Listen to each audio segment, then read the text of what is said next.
Meanwhile, Governor Greg Abbott officially announcing that he's running for re-election while in the heart of the Rio Grande Valley. Abbott saying that one of his top priorities is keeping Texans safe. I am running for re-election to ensure no radical liberal will ever defund law enforcement in our great state.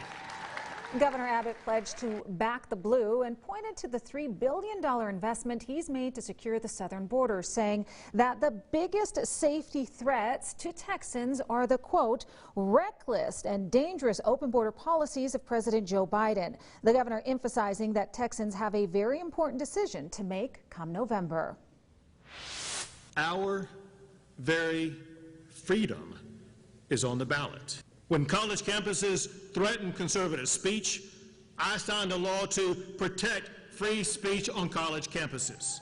When social media companies tried to silence conservative viewpoints, we banned big tech censorship in Texas. And while some have threatened to come and take your guns, I signed more than 20 laws to protect your Second Amendment rights.